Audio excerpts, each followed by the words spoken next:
Hello and welcome to another history episode for Keep the Flame Alive, the podcast for fans of the Olympics and Paralympics. All year long, we are looking at the Winter Olympics from Chamonix 1924. This is the 100th anniversary of those very first Olympic Winter Games. Allison, you have been exploring this all year long. What story do you have for us today? I have speed skating. Ooh. And I have to give a big shout out to listener Mano and supporter Mano, who sent me pictures and translations of things just without me asking. And it was so perfectly timed because I was working on the speed skating when he sent it to me. So thank you so much, Mano. I'm going to quote you a few times. So there were four speed skating races at Chamonix: 500 meters, 1500 meters, 5,000 and 10,000, and an additional medal was awarded for the best combined time in all those events. 31 men from 10 countries competed in the events, only men in speed skating. North American and European skaters had little knowledge of one another. Speed skating was not truly an international sport. There was a North American circuit and a European circuit, and they were very, very different. Europeans raced in a way that would be familiar to us as long track. They raced in pairs against the clock. North Americans competed in a way that is more like modern short track. Everybody was out on the ice in mass start races, even though it was the longer distances. So the races in Chamonix were the European style. So it gave the Europeans a big advantage. But it is what we consider long track today. One of the big stars in the North American circuit was Canadian Charles Gorman. He was known as the man with the $1,000,000 legs, Whoa. and he held world records at several distances in the mass start style. So when it came to these racing in pairs, it didn't work for him. His best finish in Chamonix was 7th in the 500. There was only one North American medal in speed skating in Chamonix, but it was a biggie. It was the first race of the speed skating program, the 500 meters, which also happened to be the first event in Chamonix, won by American Charlie Jutra. He beat 26 other skaters to capture gold, which means that the United States won the first gold medals in both the 1896 First Summer Olympics and 1924 Winter Olympics. I'm sure there are people who were salty about that.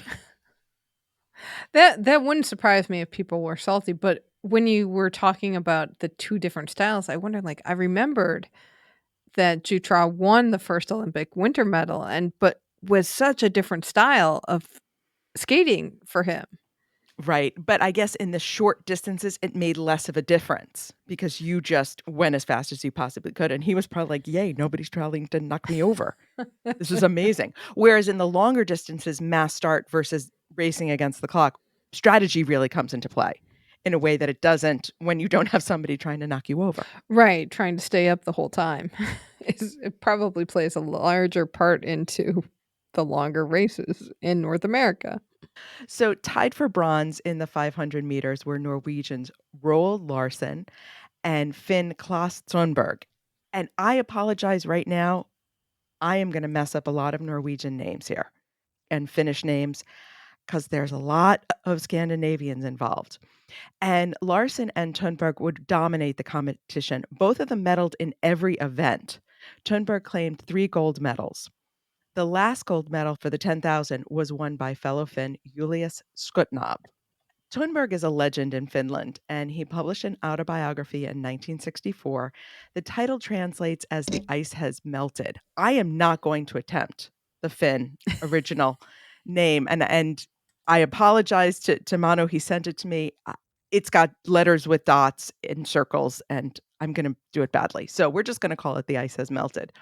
And Mano translated a section for me that is so fantastic, and it's about this last race. So, long quote here. My pair was Yul Skutnab. We put on our gear and then started slowly for the track. In the stairs on our way out, Yul stopped and asked me if I could let him win the 10,000 meters. He knew as I did, and everybody with eyes to see, that I could win if I wanted to. Normally, I detested the 10,000, but now that feeling was completely gone. We both knew that whatever happened in the race, I was so far ahead in points that I had already won the all around medal. I had already won 2 gold medals, and I was happy as a bird and joyful as a schoolboy at the start of a summer holiday. That is why I thought I could share a part of my good fortune. He's so generous, Thunberg, so generous. Okay. But the "let me win one" approach does not seem very not the biggest Olympic ideal. Yeah, it gets better. Okay, let's go back to our quote.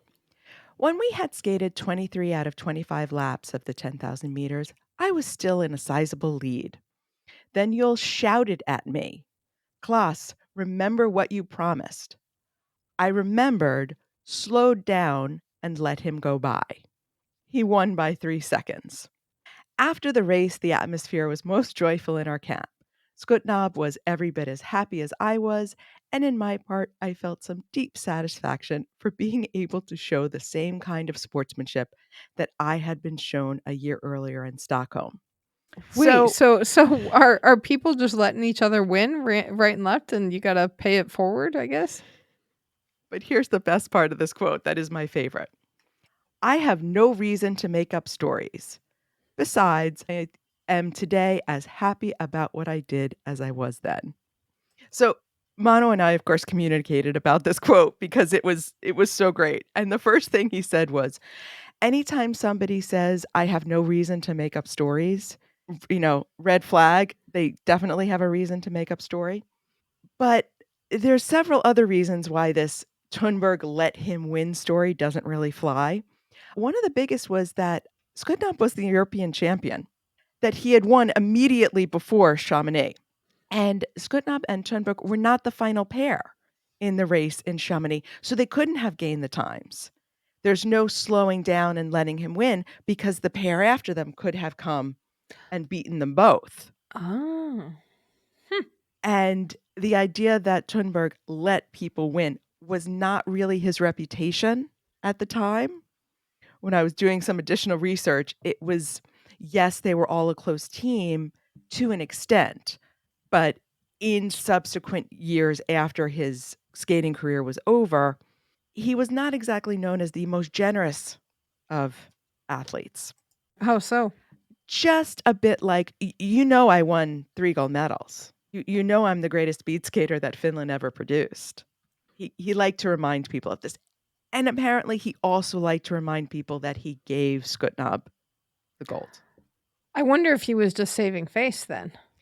It seems like that loss really bothered him so that he created a story, and I'll get psychological here, that he truly believed Mm, that mhm. he came to believe over the years because he told this story over and over and over and over again, that that became in his mind what he had done. Like, he forgot that people skated after them, that there were other things going on. But to be fair, Klaus Thunberg is one of the greatest speed skaters of all time.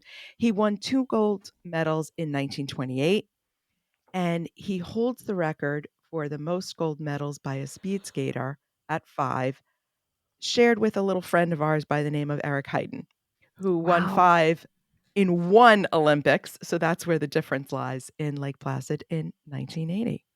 Wow. It was a big deal. And I didn't even get into, because we mention this every time we do these Chamonix stories, the conditions were terrible. That's right, it was very warm and they were outdoors, right? It was warm and they were outdoors, and then it got super cold, so they didn't have Zambonis to fix this ice. So the fact that these races were clean and good and high quality was just a testament to how good these early speed skaters were.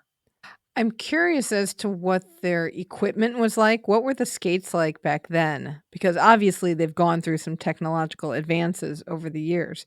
But what did they have to work with versus how bumpy was the ice? And for being on it for a 10K, that is a long time. Even if you are gliding and skating is faster, that's a long time to scoot over the ice as fast as possible. Well, we talked a little bit about skates when we talked about figure skating. They were certainly so different than what we, obviously no collapse skates. But the one thing that was the same was that the boots were soft. And I think that's still true of speed skating states now. You don't have that same stiffness that you have in a figure skate, but they raced in wool. So if you fell in a puddle, you were wet the rest of the race. Ugh. Ugh.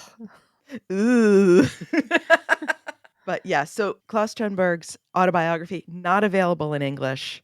No way to get a hold of it. So thank you so much, Manu, for translating those bits for me. I'm so grateful to have those quotes. Let's give a shout out to our sources for this. So we've got Olympics.com, Olimpedia, Oli Madmen, Britannica. I love you, Britannica, for connecting everything so nicely. And the quotes were from The Ice Has Melted. Excellent. Thank you so much. And thank you, listeners, for tuning in to this history moment. We will catch you next. Well, wait, we're taking a couple months off. We are taking a couple months off. I will be back in September when we are back from Paris, maybe with some things from Chamonix. Oh, yes. Yes, definitely. And until then, keep the flame alive.